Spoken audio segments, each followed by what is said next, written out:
Le cinquième résultat majeur, qui en fait regroupe 3 résultats, on a regroupé ça en disant une identité qui se combine avec d'autres caractéristiques sociodémographiques. Alors ça, c'est des résultats assez contre-intuitifs que Laurent Depont a identifié tout à l'heure dans l'extrait vidéo. Il y en a 3 et qui, en fait, racontent un peu la même histoire. C'est-à-dire que l'âge, évidemment, se superpose avec d'autres appartenances. Le premier résultat totalement contre-intuitif auquel on ne s'attendait pas, on a comparé les stéréotypes que les seniors ont en mettant d'un côté les seniors qui sont niveau bac et de l'autre côté les seniors qui sont niveau bac plus 5 et plus. Et de façon assez inattendue, vous voyez les scores. Plus le score est élevé, plus le stéréotype est positif. Je vous rappelle, une échelle de 1 à 10. Eh bien, vous vous rendez compte que c'est les supérieurs à bac plus 5 qui ont une image d'eux-mêmes plus négative. C'est envers eux qu'on a une image plus négative et c'est eux qui pensent qu'on a une image d'eux plus négative. Autrement dit, le diplôme affaiblit l'estime de soi et les stéréotypes que l'on a envers eux. Donc on a beaucoup discuté sur comment expliquer cela et l'explication qui a fait consensus, c'est plutôt de dire que c'est probablement une histoire de promesse. C'est-à-dire que plus on est diplômé, plus effectivement on s'attend à une promesse forte de la part de l'entreprise. Et c'est vrai que ça ressort un peu, Inès va vous le dire dans le verbatim, mais le sentiment que la promesse n'est pas atteinte et que du coup ça dévalorise l'image qu'on peut avoir de soi et l'image qu'on a de ces personnes. C'est très très embêtant parce que vous voyez que de façon assez mécanique, quand on est un senior surdiplômé, c'est probablement aussi là qu'on occupe des postes relativement élevés. Et donc avoir une image de soi négative et penser qu'on a une image de nous qui est négative, pas forcément le meilleur moyen d'être dans une posture de bien-être et dans une posture de communication efficace. Tu voulais dire un truc là-dessus sur le... Non, mais c'est effectivement, en lien avec ce que tu disais, on est aussi sur le groupe, donc avec les seniors, le groupe sur lequel il y a le plus de discrimination. Et je pense que le fait d'avoir un niveau de diplôme supérieur fait qu'on est aussi sur une catégorie qui s'attend à évoluer et qui prend encore plus en pleine figure les mécanismes de discrimination qui peuvent évoluer dans ses souhaits d'évolution professionnelle.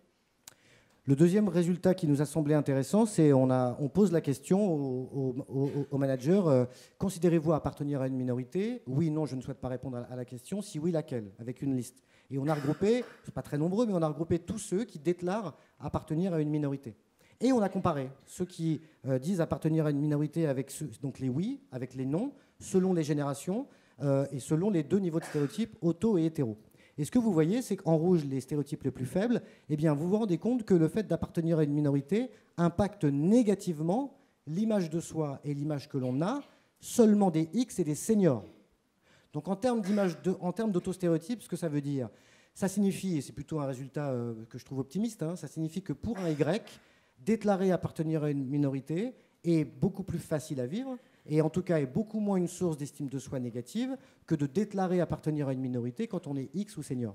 Et ça, c'est plutôt une bonne nouvelle, et ça veut dire que nos actions fonctionnent, comme c'était dit tout à l'heure dans la vidéo. Ça veut dire que c'est lent, mais que peu à peu, appartenir à une minorité, déclarer qu'on appartient à une minorité, déclarer qu'on est issu de la diversité, eh bien, est quelque chose qui est de plus en plus banal, de plus en plus facile à vivre, et donc de moins en moins une source d'autocensure et de mal-être. Donc ça, c'est plutôt un résultat que je trouve encourageant. Enfin, le dernier résultat porte sur les Y et sur le fait d'avoir des enfants. On a demandé à tous nos managers est-ce que vous avez des enfants oui ou non, en autorisant évidemment à ne pas répondre. Et on compare ceux qui disent non à ceux qui disent oui. Et vous voyez que le fait d'avoir des enfants affaiblit l'autostéréotype, c'est-à-dire l'image qu'on a de soi-même, cette fois que chez les Y. On comprend, quand on est Y, mécaniquement, on a des enfants plus jeunes que quand on est X et encore plus que quand on est S.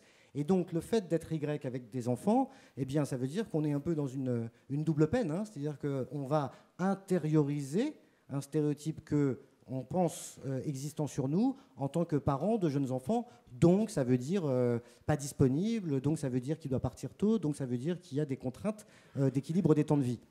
Y, j'ai 2 enfants de 2 et 6, je perçois que c'est une contrainte. X, mes enfants ont 12 et 16, c'est plus une contrainte. Et donc vous voyez que c'est pour ça, ça ne veut pas dire que c'est simple d'aider des enfants adolescents, mais disons qu'en termes d'équilibre des temps de vie, c'est plus facile. Et donc vous voyez que ça n'impacte pas l'image des X et l'image des S. Ça n'impacte que l'image des Y. Ça veut dire qu'on est au croisement de plein de choses, qui est l'âge, et puis qui est évidemment la parentalité. Et si je tire le fil, c'est évidemment sous-tendu une problématique aussi femme-homme.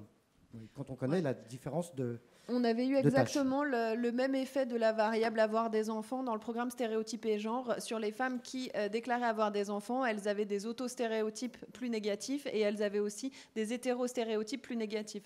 Donc c'est vrai que ça, c'est vraiment un signe fort pour les entreprises pour s'intéresser à cette question de la parentalité et pour éviter que des salariés se retrouvent coincés dans des conflits de loyauté, entre guillemets, dans des conflits d'organisation qui vont générer et une mauvaise image d'eux-mêmes et des stéréotypes négatifs envers les autres.